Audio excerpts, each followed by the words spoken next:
let's get into the whole Lerato situation because it's getting very interesting. Now, let's start at her wedding. She had a very private wedding. I think there were less than 20 people. It occurred like 2 weeks ago, and she looked gorgeous. I know that there was a lot of discourse with people feeling like she should have had a weave instead of the braided up look, but I felt like it was something very different, and she looked breathtaking. Now, Lerato has always kept her man private, like mysterious. Like she'll post about him, she'll post them together, but you'll never see the face, nor will she refer to him by his name. Now, a day or two after she got married, she decided to obviously do a post on IG statuses, basically stating to SA women that, you know what, the grass is greener on the other side. Y'all need to stop dating, black men here or African men here. You need to like start looking outside. Now, obviously, a lot of backlash came from it, not only from the South African guys, but also the South African women who are basically saying that, baby girl, one thing about that gender, they will show you flames. Like, look at Denise Zimba and her ex-husband who's white, coming from Germany. Look what he did to her, and how he even took her kids. Look at the whole Linda Mtoba and her ex-husband situation, who was also white. Look at how he cheated on her, like Sonia Booth and Matthew Booth. Like, people were basically like, giving examples, the whole Duckies and her ex-husband situation as well. They were like, all these women like went abroad, found these men who are white, and they literally treated them even worse than we would have treated y'all. That's basically what men were saying.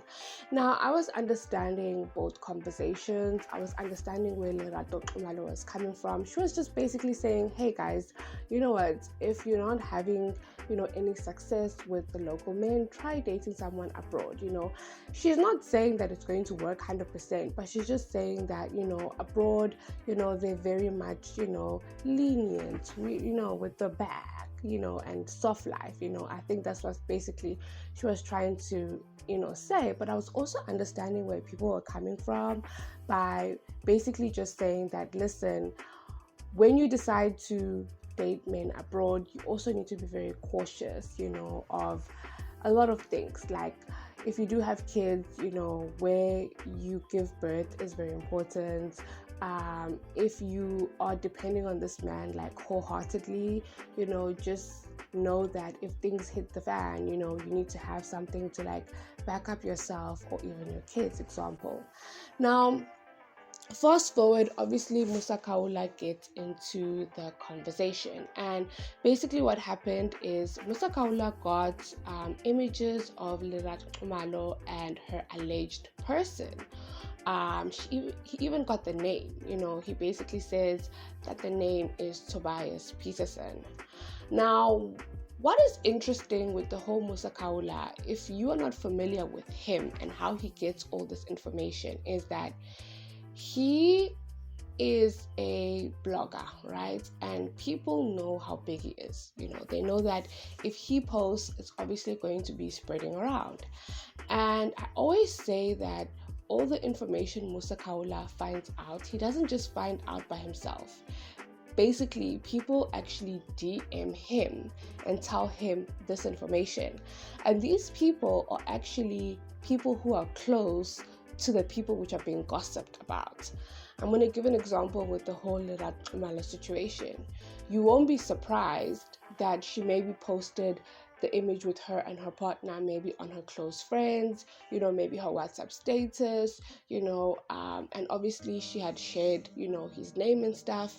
And basically someone in her close circle, obviously maybe got jealous, or just wanted to cause havoc, because honestly, in today's society, we really can't trust everyone. And they sent that to Musa Khawula, because where did he get the image from?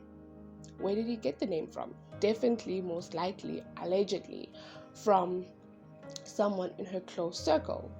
And after, we find out, this could be the alleged husband with his name, Lerato Nxumalo obviously, decided to actually go to his IG, and she was seeing so many friend requests from females, like females who were trying to like obviously, get on this man's, IG page. And it just happens that apparently this guy is private, so they basically have to like, request to be followed. And it's kind of confusing because one point she's trying to basically say that people are after her husband, but at the same point she's basically saying that this is the wrong man and now we are basically bullying the wrong man. That's basically what she's saying to all the people who decided to follow this alleged person.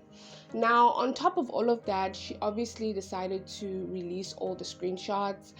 And let me tell you, it was so interesting because some of these women are actually married, some of them are actually fiancés, so unless they like ndabas that much, a lot of people were like, a lot of times people get so jealous of not only your success, but they want your life.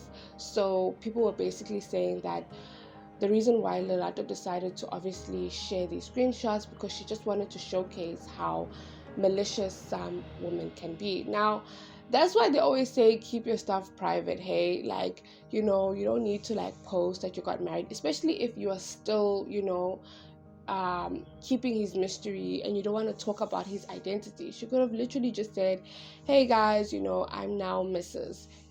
That's it.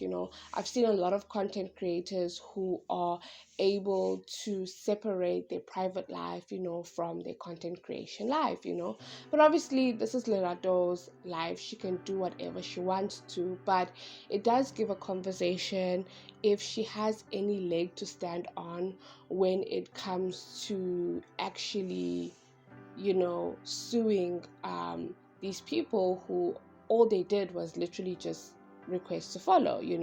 Does she have any grounds on that?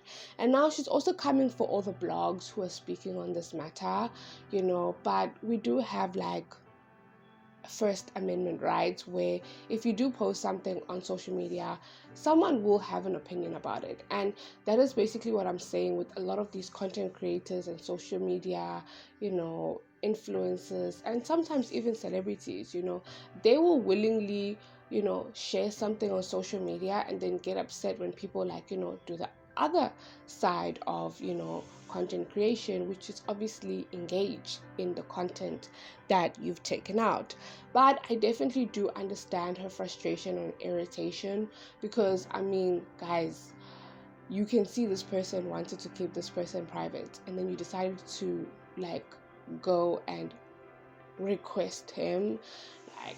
Even myself, who's a blogger, did not do that, But anyway, it's going to be very interesting to see how the story actually goes about. Will people actually be sued for this? On what grounds will they be sued for this? Or is she just, threatening so that people can obviously stop, pestering this alleged white man? Anyway, do let me know down below your thoughts on this whole Nxumalo situation. Do you think that her case will actually go far? Or do you think that she was just speaking out of anger? Love and light. Bye.